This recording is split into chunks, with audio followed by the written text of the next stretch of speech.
Good morning students. मैं Jaipur SSN Subodh PG autonomous college से doctor Tripti Vijayvargiya अपने यूट्यूब चैनल पर आप लोगों का वेलकम करती हूँ और आप लोगों से उम्मीद करती हूँ कि आप लोगों ने मेरे चैनल को सब्सक्राइब कर दिया है।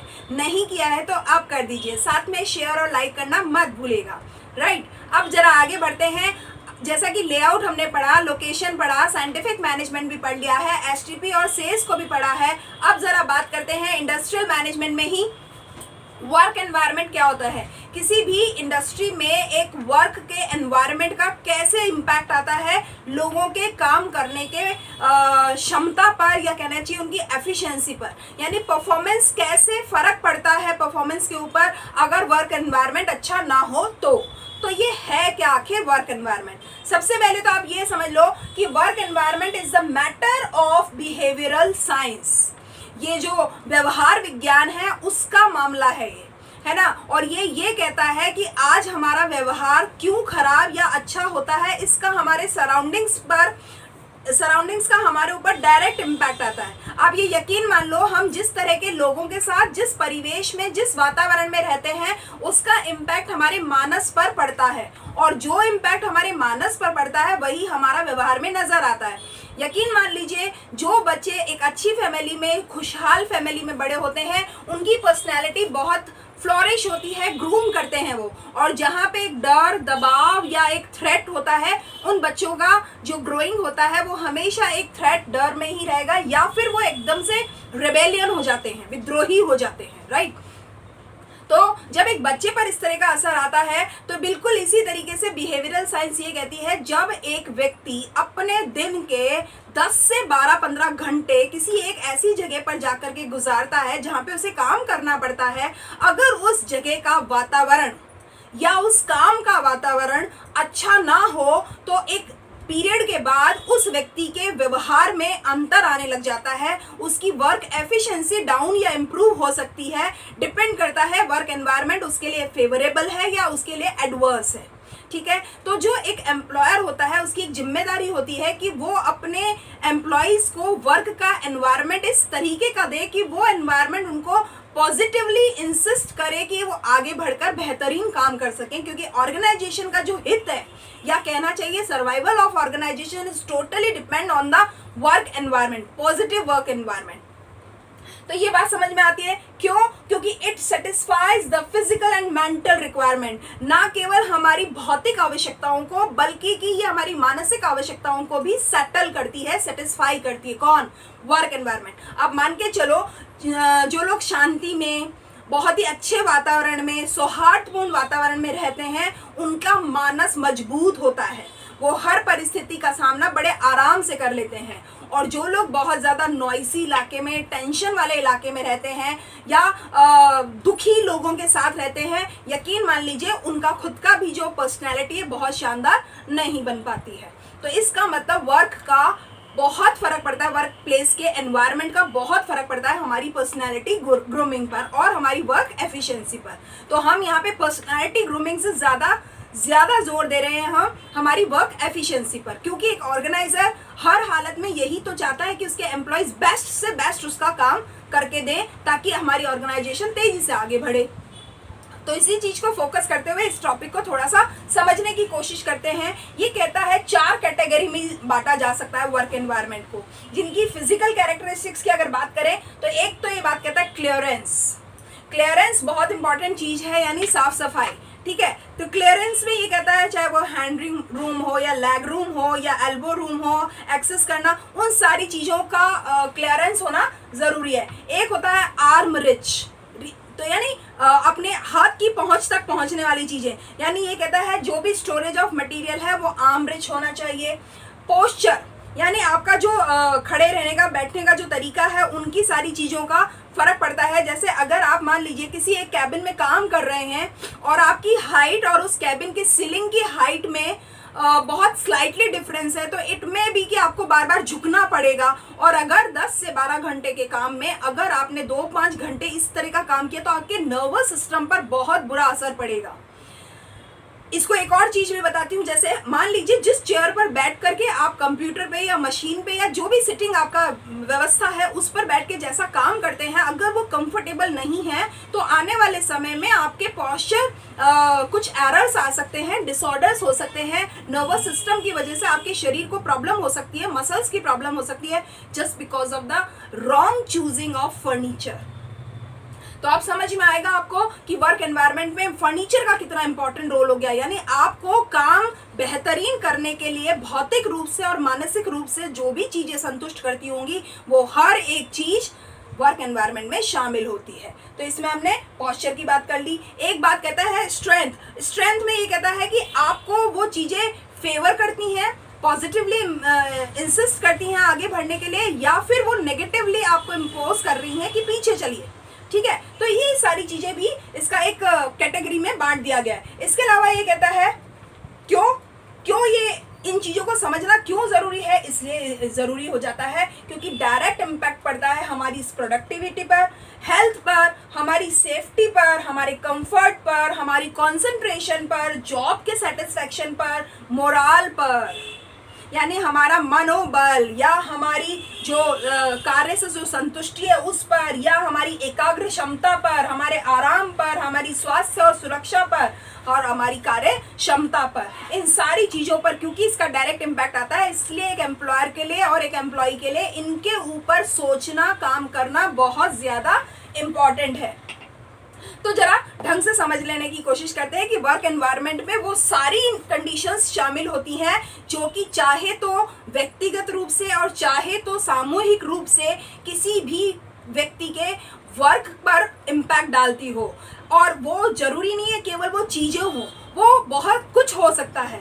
वो मशीन हो सकती है, वो किसी बिल्डिंग का डिजाइन हो सकता है, वो किसी बिल्डिंग का जो हाइट है वो हो सकता है, वो सफोकेशन हो सकता है, वो सैनिटेशन हो सकता है, इट मे बी डिफर, कुछ भी हो सकता है। तो इसी चीज की गहराई को इस आज की क्लास में समझने की कोशिश कर रहे हैं। तो वर्क एनवायरनमेंट जब समझ में आ जाता है तो ये कहता है वर्क एनवायरनमेंट एक बहुत इंपॉर्टेंट एक एस्पेक्ट को आपको मैं समझाने की कोशिश करती हूँ। जैसे थकान, आपका वर्क एनवायरनमेंट कुछ ऐसा है कि आपको थकान बहुत जल्दी आ जाती है। जैसे एक सिंपल चीज है, आज इस रूम में हमारी ये जो लाइट है अगर ग्लेयर ज्यादा करती हो यानी चौंधा देती हो, आपकी आंखों पे चौंधा आता हो, तो यकीन मान लीजिए आपकी आईसाइट बहुत जल्दी ही वीक हो जाएंगे और आपका विजन बहुत कमजोर हो जाएगा। एक और सिंपल एग्जांपल दे रही हूँ मैं आपको, जो हमारी ट्रैफिक के टाइम पे हमारे व्हीकल्स की हेडलाइट्स होती हैं, आपने देखा होगा जो सड़क सुरक्षा सप्ताह होता है, जो रोड सेफ्टी वीक बनता है, उसमें आप देखेंगे बहुत सारे वॉलंटियर्स होते हैं, वो ब्लैक कलर का पेंट हाथ में लेकर के व्हीकल्स के जो हेडलाइट्स होती हैं उसके ऊपर वाले पोर्शन पे, यानी 25 और 22% जो उस हेडलाइट का ऊपर का पोर्शन है उस पर वो ब्लैक कलर कर देते हैं। क्यों कर देते हैं? ताकि कि जब ये हेडलाइट ऑन होती है तो सामने वाले व्यक्ति के आंख पर सीधा ना आए, ग्लेयर ना कर जाए, और अगर वो ग्लेयर कर गई तो यकीन मान लीजिए कि वो व्यक्ति अपने सामने वाले व्हीकल को अच्छे से नहीं देख पाएगा और कहीं ना कहीं एक्सीडेंट के चांसेस बढ़ जाएंगे। तो just to avoid the accident rates it is very necessary. तो आपको ये बात समझ में आ गई हो कि कितना फर्क पड़ रहा है इन चीजों का, राइट? तो ये जो चीज है आपको इससे समझ में आ जाता है कि क्या इंपॉर्टेंट हो जाता है वर्क एनवायरनमेंट में। तो एक रोड पे भी अगर आपका व्हीकल है उसका भी फर्क पड़ रहा है, आपकी लाइट्स अगर सही नहीं हुई तो सामने वाले के ऊपर फर्क पड़ता है। आपने देखा होगा रोड पे जो 4 व्हीलर वगैरह जब चलाते हैं तो चलाते समय अंदर की लाइट्स को ऑन नहीं रखा जाता। क्यों? क्योंकि सामने वाले की आंख पर वो लाइट आती है और इससे एक्सीडेंट्स के चांस बढ़ जाते हैं। तो ये छोटी छोटी सी बातें लेकिन बहुत गहरी बातें हैं जिनको फॉलो किया जाता है, और इंडस्ट्री में किस तरह से कौन कौन सी चीजों को फॉलो किया जाता है उन्हीं की बात करते हैं। तो थकान भी एक पॉइंट है। अगर किसी वर्क एनवायरनमेंट में रह करके, चाहे लाइट की वजह से, फर्नीचर की वजह से, या मशीनों की आवाजों की वजह से, या रेडिएशन की वजह से, या वाइब्रेशन की वजह से, या दम घुटने के वातावरण की वजह से, या स्मेल से, वेंटिलेशन की प्रॉब्लम से, मतलब बहुत सारी चीजें इसमें अगर ऐसा होता है, मान लो एक और एग्जांपल बताती हूँ कि जैसे बिल्डिंग का जो स्टाइल है, मतलब बिल्डिंग का जो सिंगल स्टोरी बिल्डिंग है या डबल स्टोरी बिल्डिंग है, अगर उसमें बहुत ज़्यादा सीढ़ियाँ चढ़ने का हो, लिफ्ट की व्यवस्था ना हो, तो एम्प्लॉय बहुत थक जाएगा, तो वो चढ़ने ही उतरने में अपनी बहुत सारी एनर्जी को ख़त्म कर देगा, तो वो कैसे काम कर पाएगा। इसी तरीके से अगर जो सीढ़ियाँ बनी हुई होती हैं वो सीढ़ियाँ अगर खड़ी बना दी जाए, खड़ी का मतलब होता है एकदम खड़ी सीढ़ी बना जाए, तो उसमें चढ़ने में हमारे नर्वस सिस्टम पे बहुत ज़्यादा प्रेशर आता है। और अगर इंक्लाइंड वे में सीढ़ी होती है तो हमारा जो नर्वस सिस्टम है उस पर बहुत प्रेशर नहीं पड़ता, तो हमारे घुटनों का प्रॉब्लम या हमारे जो बैक एक का प्रॉब्लम होता है वो नहीं होता। तो कहने को सीढ़ी के डिज़ाइन ने भी बहुत ज़्यादा फर्क डाला होता है। तो एक छोटी छोटी सी बातें हैं जो हमारी थकान को बढ़ा सकती हैं, और अगर थकान बढ़ती है तो यकीन मान लीजिए वर्क एफिशिएंसी डाउन होती है और उस जॉब से सेटिस्फैक्शन बिल्कुल नहीं रहता है। तो ऐसे में एक लंबे समय के बाद में वो व्यक्ति उस जॉब को छोड़ने की तैयारी करने लग जाता है। तो इन सब चीज़ों के पीछे एक एम्प्लॉयर को बहुत डीप सोच लगानी पड़ती है कि कौन सी चीज़ें ऐसी हैं जिनको मुझे सुधारना है और किनको लागू करना है। ठीक बात है। तो थकान के क्या कारण है, उन पे काम करना पड़ता है। थकान की वजह से क्या क्या चीज़ें हो जाएंगी, किस तरीके से थकान को दूर किया जाए, थकान के क्या सिम्टम्स होते हैं, और अगर किसी काम को करने से बहुत ही मोनोटोनियस वर्क हो रहा है या बोरडम हो रहा है यानी बोरियत हो रही है, या एक रस हो रहा है यानी काम करते करते करते आदमी ऊब जाएगा, ऐसा हो रहा होता है, तो just for change the work rotation should be applied.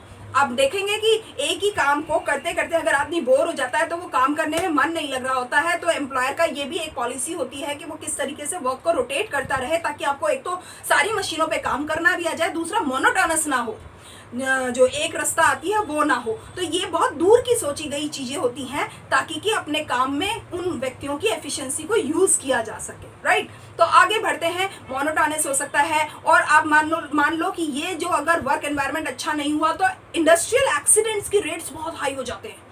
तो ये सारी चीज़ जब आपको समझ में आ जाता है तो क्योंकि एम्प्लॉय की सुरक्षा करना, उसके हेल्थ का ध्यान रखना हर एक एम्प्लॉयर की प्रायोरिटी होती है, प्राथमिकताएं होती हैं। तो उसकी सेफ्टी की, सिक्योरिटी की, उसकी हेल्थ की, उसकी लाइफ की, उन सब चीज़ों को दिमाग में रख के एक पॉजिटिव वर्क एनवायरनमेंट की क्रिएशन करना एक एम्प्लॉयर का अपना एक दायित्व होता है, जिम्मेदारी होती है। तो एक पॉजिटिव वर्क एनवायरनमेंट किसी भी एक संस्था की सफलता में एक बहुत इंपॉर्टेंट एस्पेक्ट होता है, एक बहुत इंपॉर्टेंट रोल प्ले करता है। तो क्या होता है पॉजिटिव वर्क एनवायरनमेंट, जरा समझते हैं कि जो पॉजिटिव वर्क एनवायरनमेंट होगा वो केवल फिजिकल या मेंटल या इमोशनल हेल्थ नहीं होती है, बल्कि ये बहुत ज़्यादा इंपॉर्टेंट होता है किसी भी प्रोडक्ट या सर्विस के प्रोडक्शन के लिए। किसी भी प्रोडक्ट या सर्विस का प्रोडक्शन इस चीज़ से डायरेक्ट इम्पैक्ट होता है कि वहाँ पे काम करने वाले लोगों को आपने वातावरण क्रिएटिव दिया है, पॉजिटिव दिया है या नहीं दिया है। और अगर वहाँ पे काम करने वाला व्यक्ति अपने आप को कंफर्ट फील करता है, खुश महसूस करता है, तो यकीन मान लीजिए अपना वो मोर देन 100% देने की कोशिश करता है। अदरवाइज जनरली लोग अपने 60% से ज़्यादा देने की बिल्कुल कोशिश नहीं करते हैं, अनटिल अनलेस कोई उनके ऊपर एक्सटर्नल प्रेशर ही ना हो तो। ठीक बात है। तो ये पॉजिटिव वर्क एनवायरनमेंट अगर क्रिएट किया जाता है तो इसका फर्क आता है, हमारी वर्क ऑर्गेनाइजेशन की जो सक्सेस की रेट्स हाई हो जाती हैं, है ना, चांसेस ज़्यादा बढ़ जाते हैं। तो इसके लिए क्या तरीका होना चाहिए, इसके लिए कहता है बी ऑन टाइम, समय पर, विद एन ओपन माइंड, खुले दिमाग से, एंड रेडी फॉर वर्क, काम के लिए तैयार रहिए। यानी समय पर खुले दिमाग से काम के लिए तैयार रहना, ये एक टैगलाइन होती है पॉजिटिव वर्क एनवायरनमेंट की। और अगर ऐसा होता है तो यकीन मान लीजिए लोग खुशी खुशी काम करना पसंद करते हैं, कोई प्रेशर या इम्पोजिशन नहीं फील होती है। दिमाग पर दबाव डाल करके आप एक या 2 या 3 4 बार काम करवा सकते हैं, लेकिन आप रेगुलर मोड पे किसी के दिमाग पर हावी होकर के काम उससे बेहतरीन नहीं करवा सकेंगे। कहीं ना कहीं जाकर के वो व्यक्ति आपसे विद्रोही हो जाएगा और उस काम को और उस संस्था को और आपको, उस रिलेशन को वो तोड़ देना ज़्यादा पसंद करेगा। तो ये कहता है पॉजिटिव वर्क एनवायरनमेंट के लिए be on time with a broad minded, open minded होना चाहिए। आप अपने मन में कोई भी कुंठा ना पालें, कोई भी शंका ना रखें, जिससे जो बात करनी है डायरेक्ट बात की जाए, बजाय कि कोई चैनल इस्तेमाल किया जाए। ये भी वर्क एनवायरनमेंट का बहुत बड़ा एस्पेक्ट है कि एक जो एम्प्लॉयर होता है, क्या वो एम्प्लॉइज को इस तरह का इंप्रेशन देता है कि अगर आपको कभी भी कोई समस्या हो तो कम डायरेक्ट टू मी, बजाय कि आप किसी चैनल का इस्तेमाल करो या किसी हायरार्की का इस्तेमाल करो। जब भी अगर कोई व्यक्ति अपनी पर्सनल प्रॉब्लम्स को शेयर करना चाहता है तो वो नहीं चाहता है कि वो ये बात किसी और से भी कहे, तो ऐसे में क्या उसका एम्प्लॉयर इस तरह का अलाउ करता है, उसको परमिशन देता है कि उसके चैम्बर में जाकर के वो पर्सनली अपनी बात को इस विश्वास के साथ कह सके कि ये बात आज मेरे और मेरे बॉस के बीच में हुई है, इसके अलावा किसी तीसरे को ये बात नहीं पता। क्योंकि व्यक्ति हमेशा अपनी स्टेटस को बचाए रखने के लिए ही सारे प्रयत्न करता है, अपनी छवि को नहीं धूमिल करना चाहता। तो वो ये नहीं चाहता कि उसके साथ वाले लोग या उसके जो ऑर्गेनाइजेशन में और लोग हैं वो उसके बारे में, उसकी फैमिली के बारे में, उसकी पर्सनल प्रॉब्लम्स के बारे में कुछ भी जाने। तो क्या ऐसा वो एनवायरनमेंट देते हैं कि वो खुले रूप से जाकर के उनसे वो बात कह सकें? तो इस तरह का ओपन माइंड प्लेटफॉर्म देना भी एक इम्पॉर्टेंट पॉजिटिव वर्क एनवायरनमेंट का इंडिकेशन है, ठीक है। और एक चीज होती है, बहुत ही इंपॉर्टेंट चीज है, अगर एम्प्लॉयर ऑप्टिमिस्टिक होता है, आशावादी, अगर एम्प्लॉयर ऑप्टिमिस्टिक होता है तो यकीन मान लीजिए इसका प्रभाव उसके एम्प्लॉइज पर आता है। क्योंकि जो आशावादी व्यक्ति होगा वो हमेशा हर काम हो सकता है इस चीज का ही इंप्रेशन देगा और इम्पॉसिबल वर्ड वो नहीं देगा। मुश्किलें, असंभव या सीमाएं, इस तरह की चीजें उसके डिक्शनरी में ही नहीं होती। तो जो उसका वर्क करने का तरीका होगा वो भी वो ऑप्टिमिस्टिक ही अप्रोच को लिए हुए होगा। तो नेचुरल है, यथा राजा तथा प्रजा। जैसा हमारा राजा होता है वैसे ही हम हो जाते हैं। तो हमारा लीडर जैसा होता है ना, हम भी वैसा ही काम करने लग जाते हैं। तो अगर वो ऑप्टिमिस्टिक है तो नेचुरल है कि हम भी आशा भरी किरणों से, आशा भरी दृष्टिकोण से हम उस काम को करते हैं और यकीनन हमें सफलता मिल जाती है। क्यों? क्योंकि हमारे बड़े बुजुर्गों ने बहुत ही सच बात कही है, मन के हारे हार है और मन के जीते जीत। जिस व्यक्ति ने मन से ही हार मान ली तो वो हार ही गया समझो, कोई सपोर्ट उसे नहीं बचा सकता। और अगर उसने मन से जीत लिया कि मैं जीत जाऊंगा तो कोई मुश्किल उसे हरा नहीं सकती। तो ये बिल्कुल यकीन बात है कि हमारा जो राजा होता है, हमारा जो बॉस होता है, जो हमारा लीडर होता है, उसका अप्रोच हमारे पर डायरेक्ट इम्पैक्ट डालता है। अगर वो सोचता है कि हम जीत जाएंगे तो उसके साथ वाले बंदे भी ये मान के चलते हैं और अपने मन को वो कह देते हैं, yes we can do, we will win it. ठीक है, तो इस तरह की चीजों का बहुत ज्यादा असर पड़ता है। उसके अलावा ये कहता है, अगर हम हमारे समय को बहुत ही बुद्धिमत्तापूर्ण से यूज कर लेते हैं। टाइम मैनेजमेंट बहुत इंपॉर्टेंट एस्पेक्ट है किसी भी इंडस्ट्री में। बिजनेस में टाइम का क्या रोल है इसको मुझे बताने की बिल्कुल भी जरूरत नहीं है, क्योंकि टाइम को जिसने पाल लिया वही इस समय में राजा है। और जो टाइम का गुलाम है वो मान लेना कि वो सबका गुलाम हो जाएगा। और जिसने टाइम को अपना भान लिया, उसके ऊपर राजा बन गया, तो वो सबके ऊपर राज करता है। तो टाइम को वाइजली यूज करना, एक लोग होते हैं स्पेंड करते हैं और एक होता है लोग यूज करते हैं समय को। तो समय को खर्च नहीं करना है, समय को उपयोग करना है। ये बात ही अपने आप में एक इम्पॉर्टेंट अप्रोच डेवलप करती है कि what you are doing, you are spending your time और you are using your time. तो अगर आप अपने समय को उपयोग कर रहे होते हो तब तो आप बेहतरीन काम कर रहे होते हो, और समय को अगर खर्च कर रहे होते हो तो आप नेगेटिव साइड पे काम कर रहे हो।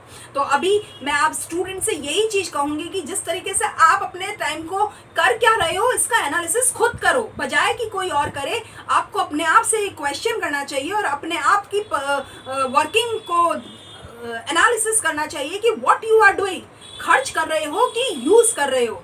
मेरा तो आपको सुझाव है कि अगर अब तक खर्च ही किया है अभी तक, अब यूज कर लो। अब समय है, ये समय और ये परिस्थितियां हमें ये कहती हैं, this is not time to spend the time, this is the time to use the time.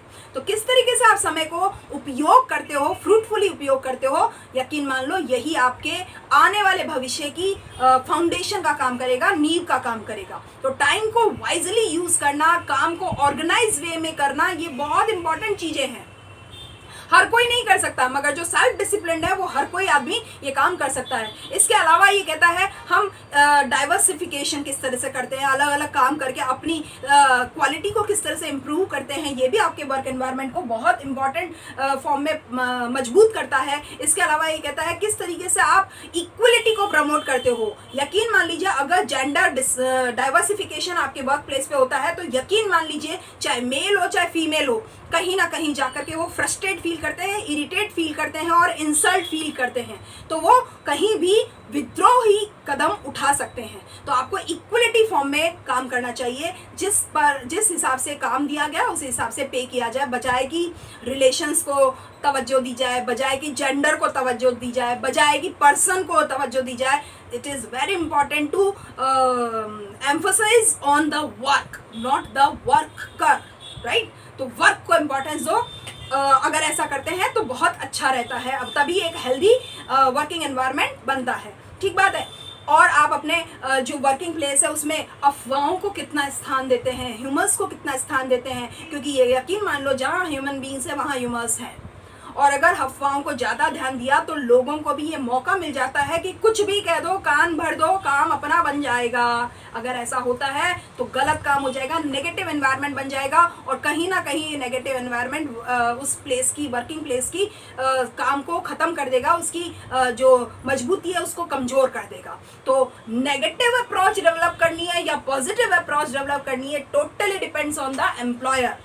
ये एनवायरनमेंट के रचयिता पे निर्भर करता है कि वो रचनात्मकता लाएगा या विध्वंसात्मक चीज़ों को डेवलप करेगा। तो डिस्ट्रक्टिव करना है या कंस्ट्रक्टिव एनवायरनमेंट क्रिएट करना है, totally depends on the employ. तो इस तरह की चीज़ें मैंने आपको सारी बात बताई। अब आगे बात करते हैं, ये जो वर्किंग एनवायरनमेंट की बात कर रहे हैं इसमें क्या क्या चीज़ें शामिल होती हैं। बहुत सारा शामिल है, इनको मैं डिटेल में समझाऊंगी। आज इसके बारे में थोड़ा सा बता देती हूँ point wise.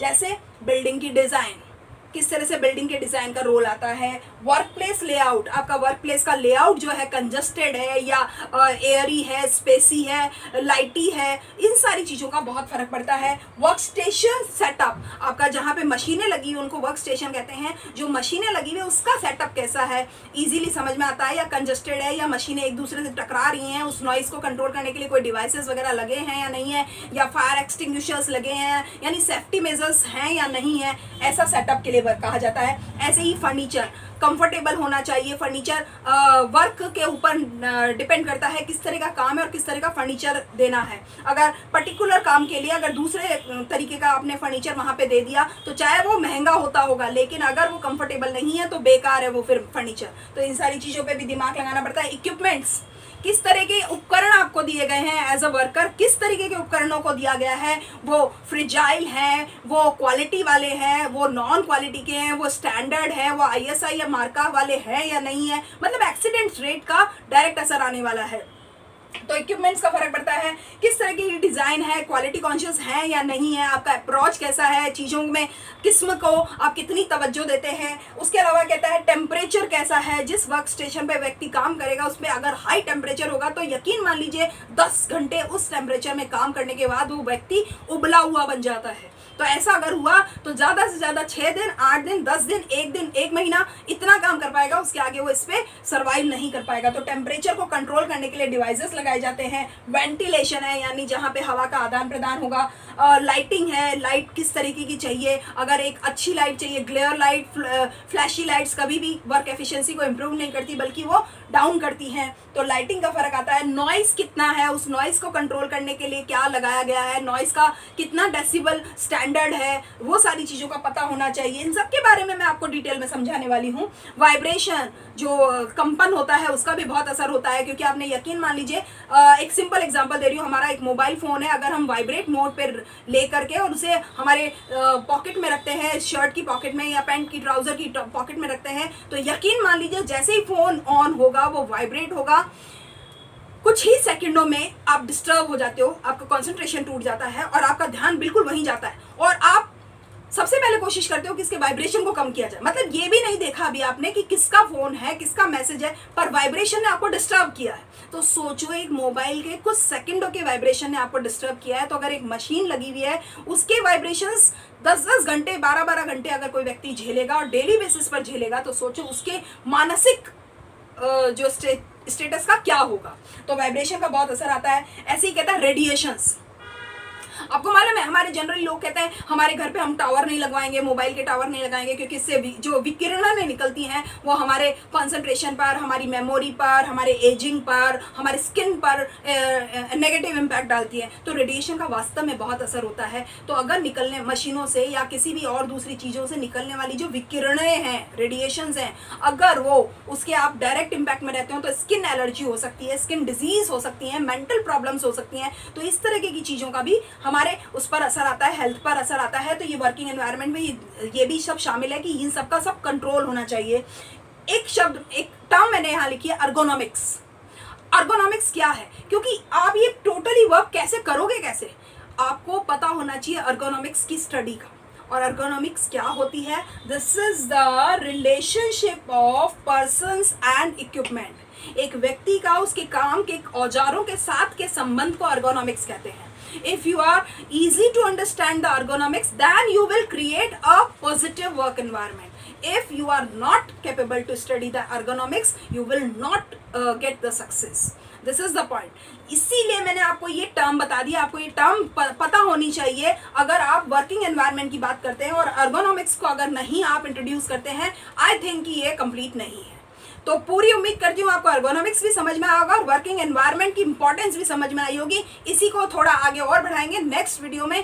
Keep watching my videos regularly. Thank you.